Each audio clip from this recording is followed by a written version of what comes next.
Hey, this is Jamie with Stonemaier Games, and today I'm going to be talking about my top 10 favorite games with perfect or near perfect information. A quick definition of that before I go on, because it was a little tricky to figure this out. The easy part was figuring out games that don't have hidden information. So games where you have a hand of cards that you can't show other players, or information that you can't share with other players that they can't see from across the table. But I think truly perfect information is that when you sit down at the table and you see the game, you have all the information for the entire game, other than what your opponents, or maybe in a cooperative game, what the game reveals to you as it proceeds. And so this took a few games off the list that probably would have otherwise been on here. For example, Space Base.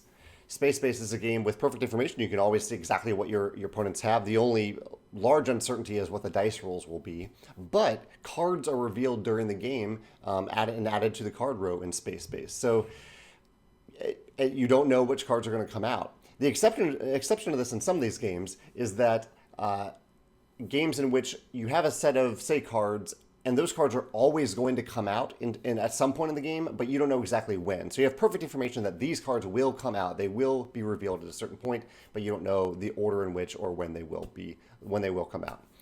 So I included some games in that category on this list. One of the reasons this actually came to mind originally is that we were talking in the Wingspan Facebook group the other day about whether or not people play Wingspan with opened or closed hands. I often play Wingspan and even Viticulture with open hands because I don't really care if that information is public or not. It's easier for me to interact with the people and keep track of everything in the game if my hand is face up on the table. I play face up in Wingspan and Viticulture. So that was what got me thinking about this. Some honorable mentions for this list before I extend this introduction too far. Our Space Base, like I mentioned. Azul Summer Pavilion. That was a very late cut from the list because I remembered one game that needed to make it onto the list. This is very close to a perfect information game, but you don't know. Not only do you not know when the tiles will be drawn, but you don't really know. I guess you do know that eventually at some point in the game, all of the tiles will be drawn from the bag. So it could be on this list, arguably. I do love the game. So this isn't so much about how much I love the game, but more so how perfect the information is and what that adds to the experience of the game. Castles of Burgundy, nearly perfect information game. Cartographers, I don't have that here, it's on my shelf. Cartographers is nearly a perfect information game, but the cards that come out, you may not always have every card come out each round. So you don't have completely perfect information there. And some that people mentioned, some of our ambassadors mentioned when I asked them this question were Hive and chess. A lot of abstract games have perfect information. Santorini, a lot of people mentioned Santorini as a perfect information game. And a heavier game, Trickerion. It's been a while since I played Trickerion. I'm not even entirely sure it is perfect information, but several ambassadors did mention it in this category. So let's jump right into the top 10. Number 10 is one that I've been enjoying a lot on Board Game Arena recently, and that is the Voyages of Marco Polo. This does have one slight element of hidden information, and that is the routes that you're trying to get to. But it's such a minor part of the game, and you could easily play with that face up without any of your opponents caring. I don't even know why that's hidden information in Marco Polo. But everything else in Marco Polo is, especially in the original version, is set at the beginning of the game. I guess the one other exception are the contracts. The contracts do come out in different orders, but you always know which contracts are going to come out during the course of the game.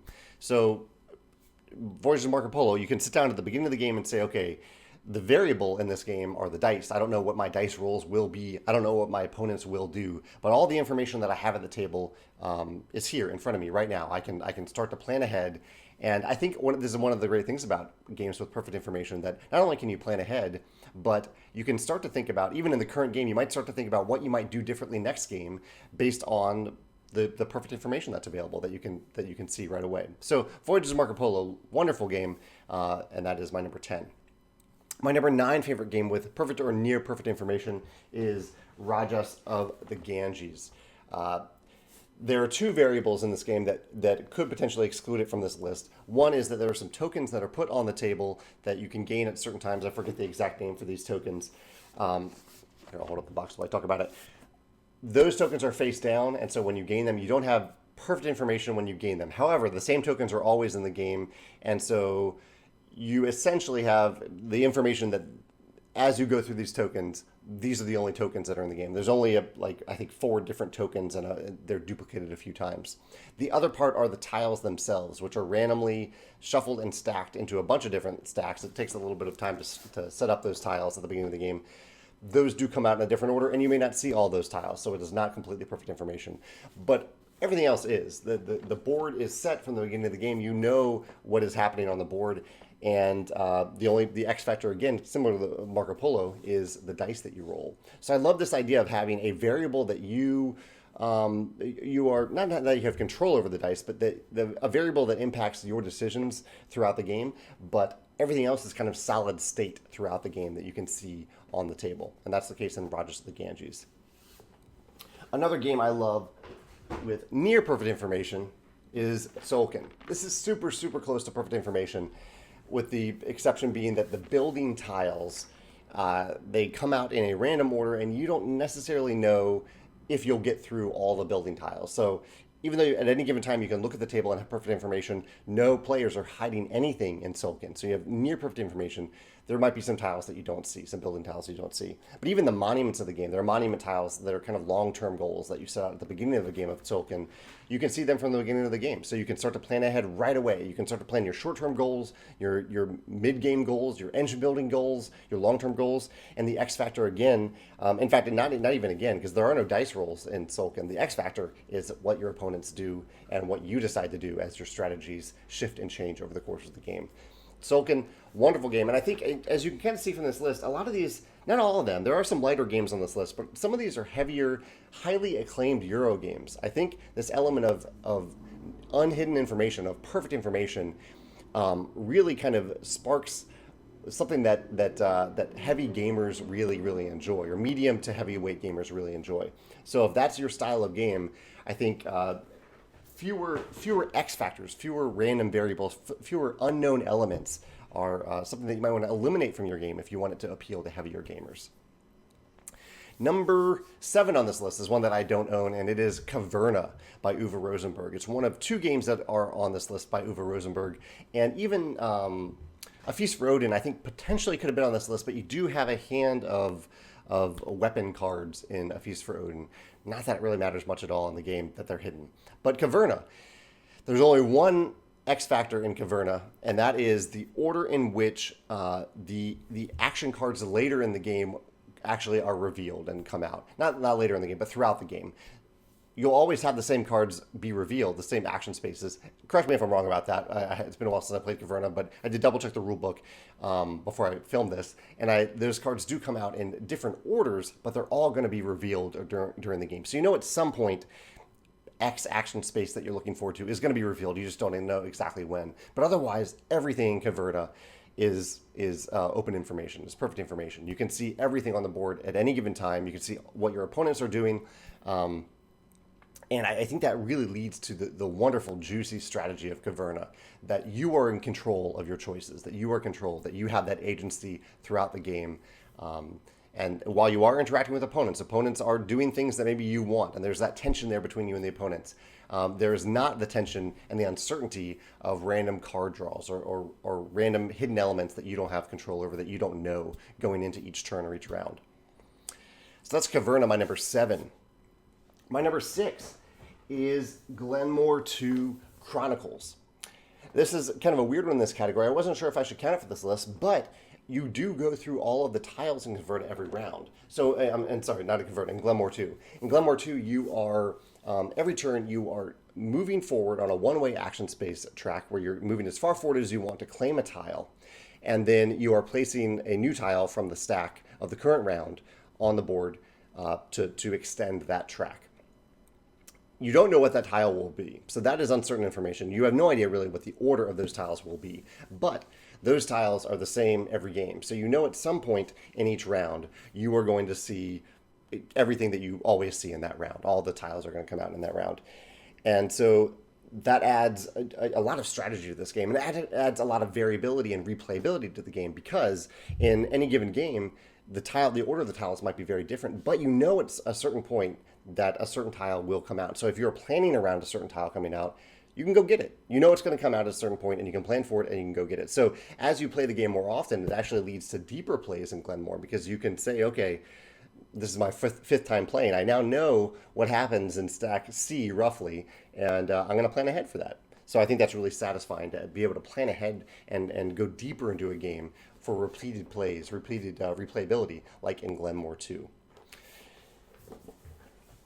The next game has almost perfect information, and that is Russian Railroads. This is one of my favorite games to play on Board Game Arena. It's a worker placement engine building game that actually I won last week on Board Game Arena.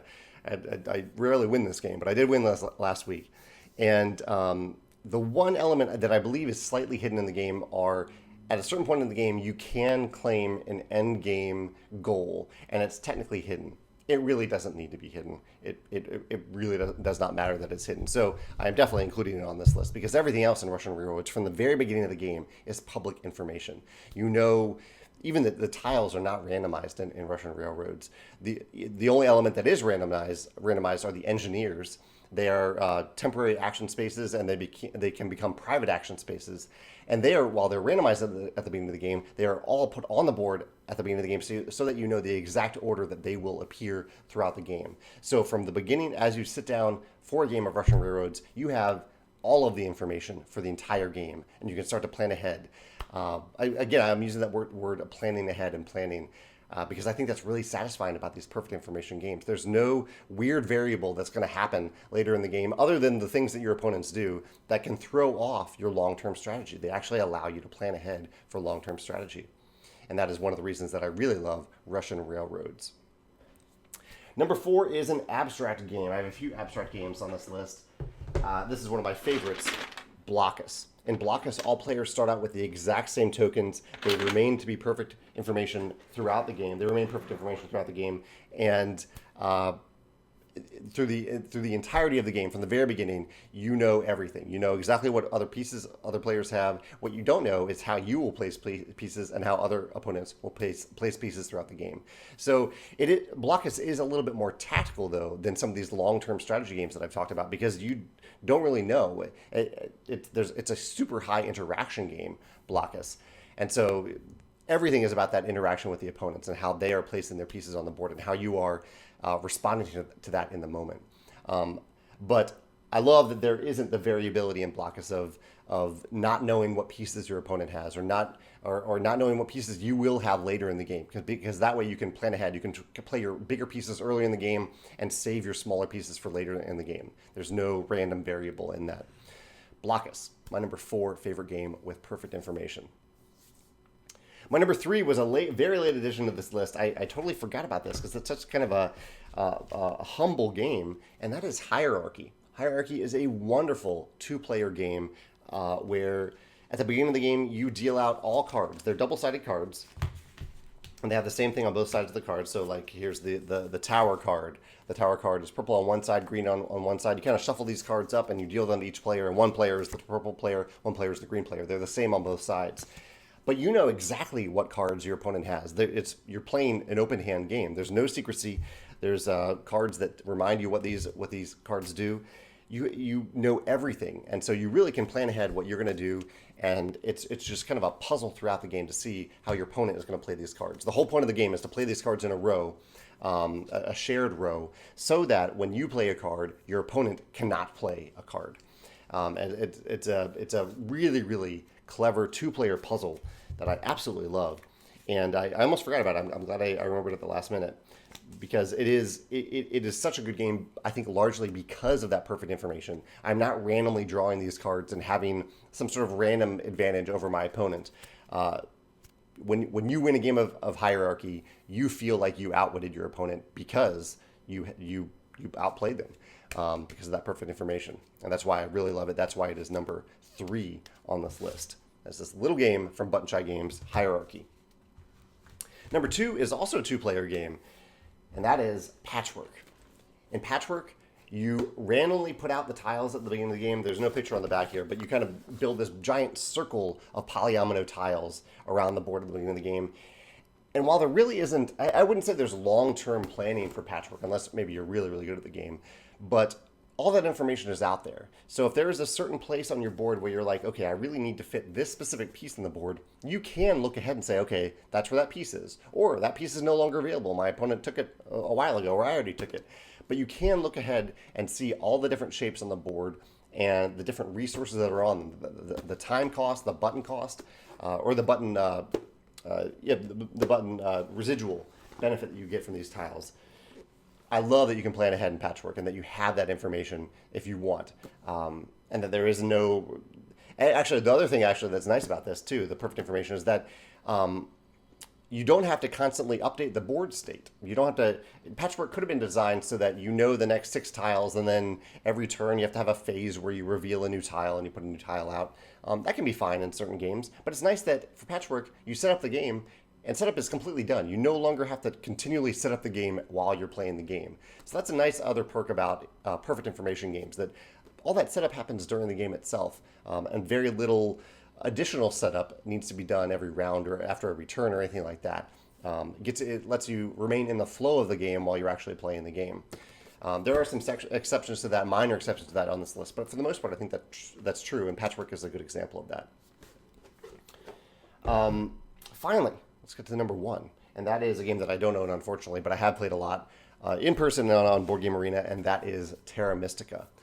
Unless I'm forgetting something, I believe that Terra Mystica is entirely a perfect information game from the very beginning of the game. You know the goals that all players can go after for the entire game. You know your asymmetric abilities. The only X factor is which action spaces your opponents are going to take during the game and how your opponents will expand during the game on the board itself. But all that is unknown, but all the board state and all the goals, everything is public information. It's perfect information. So you can really plan ahead in Terra Mystica. And I think this is one of the things that makes Terra Mystica so fun. There's no random variable. You really can, and so replayable too, because I'm in Terra Mystica, I'm always wondering, okay, how could I have done this path differently? How could I play with that faction differently? And really, that's the different factor in Terra Mystica, the different asymmetric factions. So by having a solid state board and solid state goals set up at the beginning of the game, randomized at the beginning of the game, but set at the beginning of the game, you can then really fully embrace that the asymmetry that comes from the different factions in the game. So Terra Mystica, that's my number 1. Wonderful, wonderful, perfect information game. I mentioned, just to mention a few things that can take away from a game that would otherwise have perfect information, are hidden cards. Any hidden hand of cards is hidden information. Sometimes games have hidden cash amounts. So like even in Power Grid, I believe, I think your cash is hidden. So Power Grid is a very open information game, but your cash, it remains hidden. Hidden objectives. Some games even have hidden victory points. So you don't know at any given time who has the most victory points. Game designers often do this, and I've kind of done this in Scythe a little bit to prevent players from ganging up on a certain player. Although I generally think that having hidden victory points is more of an annoyance than anything else. So I largely prefer games not to have hidden victory points. And again, the idea that of private hidden information, like stuff that applies only to me, like hidden goals, hidden cash, hidden victory points, versus publicly hidden information, like I mentioned with space-based, where at any given time when you look at the game board, all information is public, including what's on the table and what other players have. But the upcoming information is unknown, and so that I didn't quite count in this game because of that slight X factor of unknown information in games like Space Base or Cartographers and Castles of Burgundy. But yeah, I'd love to hear what you think. Do you enjoy games with perfect information, or do you enjoy a lot of unknown variables to be revealed during the game? And in that same way, do you enjoy games where players have their own private, secret hidden information, or do you like to play open-handed in a variety of games when that's possible? It's not possible in all games. I'm not saying it's better to do that in all games, but when possible, I do enjoy playing open-handed. And I'd love to hear your thoughts of any other games that you can think of that do have perfect information that you really enjoy. Thanks.